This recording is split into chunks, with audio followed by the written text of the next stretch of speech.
So it is said that if you love something, you set it free, and if it comes back, then it's meant to be. But if it doesn't, do you chase their ass down? What is up, you guys? My name is Marcel Mayo, and this is Post Buzzer. So as you guys know, Kawhi Leonard has recently finalized a deal with the Los Angeles Clippers, which was completed alongside a trade for his new teammate, Paul George. Reportedly, George was reached out to by Kawhi Leonard, who asked him to play alongside him next season, and this prompted two teams to start exploring ways to get George on their roster. The Clippers were doing work on their end, trying to pursue Kawhi and George, and the Raptors showed interest as well in efforts to keep the reigning champ, Kawhi. Sam Presti saw an opportunity in getting some of the young players out of Toronto to kickstart OKC's rebuild session and proposed a trade for not only Paul George but for Russel Westbrook as well. Now, this was all without Westbrook's consent, who over the years has shown his loyalty to the Thunder's organization, and when others walked, he stayed. This led to a buildup of distrust in the organization, which put Westbrook in an awkward position where he stated he would welcome a trade among teams who are interested. And among teams who are interested would actually be the Miami Heat, the Detroit Pistons, and the Houston Rockets. Unfortunately, last year, Westbrook signed a 5-year Supermax deal for a whopping $206.8 million and still has $171.1 million over the next 4 seasons, which has a player opt-in option worth $47 million, where he would be 35 years old.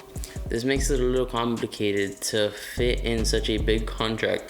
Now, originally this episode was supposed to be a Russell Westbrook trade scenario video, but as you all know, last night a trade was put into play by the Houston Rockets and OKC, where he would be rejoining forces with James Harden and sending over Chris Paul to the Thunders, along with a couple of picks. Now, Paul also has an outlandish contract on his hand, therefore we can see Paul being sent out to another team before the trade deadline actually ends. And one of the trade scenarios I put together for today's video was very similar, where Westbrook would go to Houston, Paul would go to Miami, and OKC would end up with 2 players out of Miami, and that would be from Dragic, Olynyk, or Adebayo. Now, due to Miami being capped out at the moment, they still might be moving pieces to get CP3 on their roster. It just makes more sense for Paul to play with Butler in Miami than it would to have him play with the Thunder's team. They should capitalize now when they have the chance before it's too late and get stuck with that contract. Also, although Westbrook is the talk of the week, here are some players to keep an eye out for before the trade deadline, as they might be on the move as well.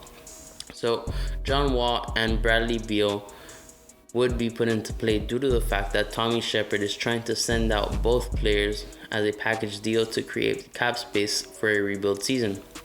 Kyle Lowry could also be on the move due to the fact that Kawhi has not gone to the Clippers. So Masai Ujiri might try to get him leverage his last year of play in the contract for the sake of the franchise and try to build a franchise around Pascal Siakam.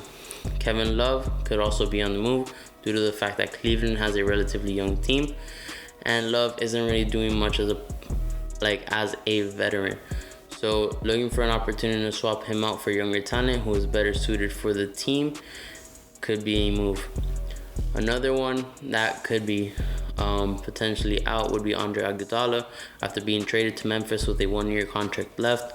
Memphis is looking to dish him out somewhere to get more talent to put around John Morant and the future of the Memphis Grizzlies. Dwight Howard obviously is nearing the end of his career, having been on a 1-year contract for the past few years. Dwight has put work in this summer and has been upping his game, losing 25 pounds. He is looking to bring value to a team and potentially claim his first ring. Carmelo Anthony, after being out of the league after his 10 games with Houston back in November, he has been hitting the gym as well and showcasing his practices via social media, and is most likely going to end up signing for the minimum to play aside his good friend LeBron James on the Los Angeles Lakers. Sean Livingston was also bought out by Golden State, and it's uncertain if this is to actually take his talent somewhere else or to put him into play in the Warriors front office. Guess we'll find out. And last but not least, Vince Carter. Yes, the 42-year-old free agent is still in play, and he still plays hard. He could offer perimeter shooting to any given team, and actually was presented a deal live on The Jump by David Griffin.